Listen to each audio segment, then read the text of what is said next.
Nous allons maintenant nous intéresser à Azure Container Instances.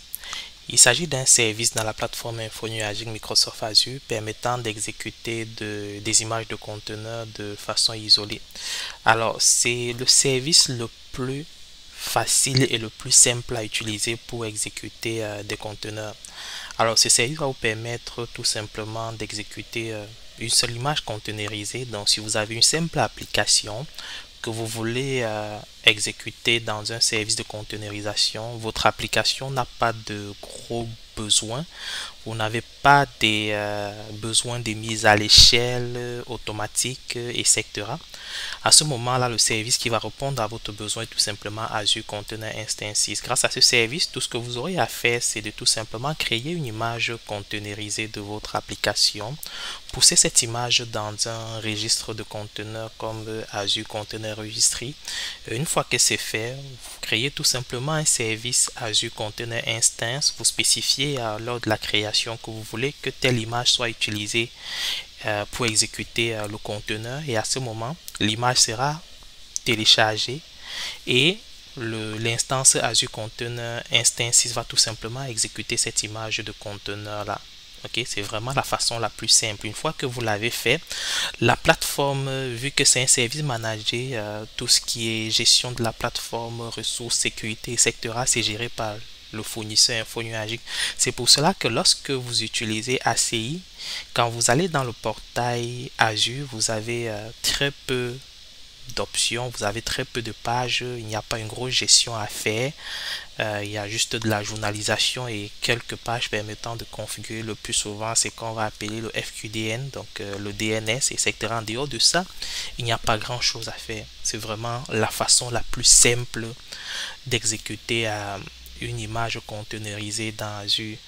Mais à partir du moment où vous avez besoin de faire de la mise à l'échelle, parce que justement vous vous rendez compte qu'il y a beaucoup de trafic au niveau de votre application, vous aimeriez avoir d'autres instances qui soient provisionnées, vous avez besoin qu'il y ait de la répartition des charges de façon automatique, vous avez besoin de gérer un cluster, de faire de l'orchestration.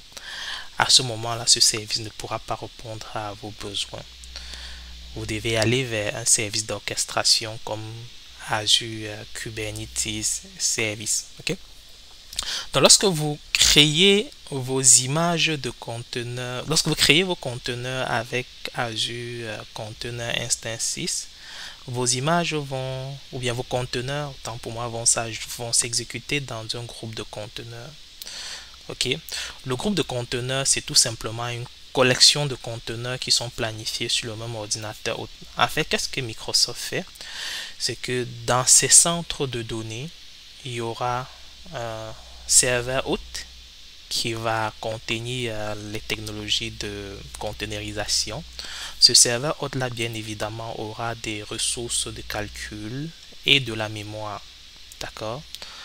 Tous les conteneurs qui vont s'exécuter sur ce serveur au-delà vont être dans un même groupe de conteneurs. À ce moment, tous ces conteneurs vont tout simplement se partager toutes les ressources qu'on a au niveau de ce serveur, c'est-à-dire le stockage, la mémoire, les ressources, la réseautique, le cycle de vie, etc. Parce que lorsqu'on va vouloir faire des mises à jour, par exemple, au niveau du serveur en question, ces mises à jour là, ça va s'appliquer à l'ensemble des conteneurs. Ok, c'est un peu un concept qui est similaire à la notion de pod avec Kubernetes. Un pod, c'est tout simplement une machine virtuelle chez Kubernetes qui va permettre d'exécuter nos images de conteneurs.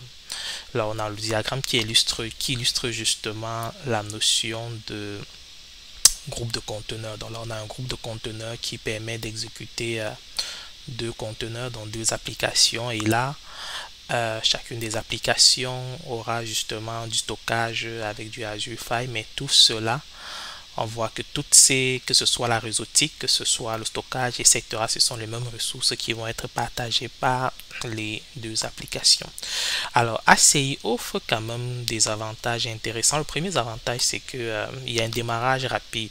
Okay? Dès lors qu'on a créé notre instance ACI dans Azure, en quelques instants, en quelques secondes, on a à notre disposition le nécessaire pour pouvoir exécuter notre image de conteneur. Et dès lors qu'on déploie notre image de conteneur sur ces services-là, il y a directement un nom de domaine complet qui peut être associé au travers du FQDN, et on a aussi une adresse IP publique qui est exposée permettant à travers Internet d'accéder à notre application qui s'exécute dans ACI.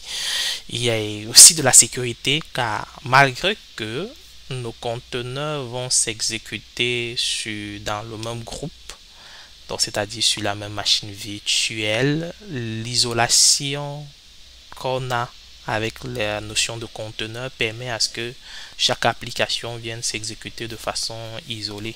D'accord? Aussi, au niveau des données clients, le service va stocker uniquement les données clients minimales pour assurer son fonctionnement, rien d'autre.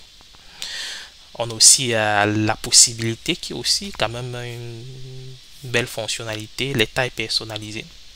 Alors, comme je l'ai dit précédemment, quand on utilise ACI, on aura une seule instance de notre application qui va s'exécuter. Mais on a quand même cette possibilité là de venir contrôler en quelque sorte les ressources qui sont allouées à cette instance là. Donc on sera capable de dire je voudrais que la mémoire soit équivalent à ceci, ou bien je voudrais qu'on ait tel nombre de processeurs virtuels à notre disposition. C'est quand même un avantage parce que on a cette possibilité là de venir personnaliser les ressources nécessaires à l'exécution de notre conteneur, sauf qu'on ne peut pas dupliquer les instances. D'accord? Nos stockages persistants, donc on aura un Azure File Share qui va permettre ici de conserver l'état de nos conteneurs et d'être en mesure de faire des récupérations si nécessaire. Ce service-là nous offre la possibilité d'exécuter nos images de conteneurs dans des systèmes d'exploitation Windows ou Linux. C'est quand même un service assez intéressant. Hein. C'est pour celui qui démarre avec les conteneurs, qui a une seule application de conteneur qu'il voudrait exécuter, qui ne veut pas trop se lancer dans les concepts d'orchestration, etc. C'est vraiment le service qu'il lui faut. Avec ça, il est capable de partir, de démarrer rapidement et d'avoir son application ou bien son image de conteneur qui s'exécute dans la plateforme infonuagique Microsoft Azure.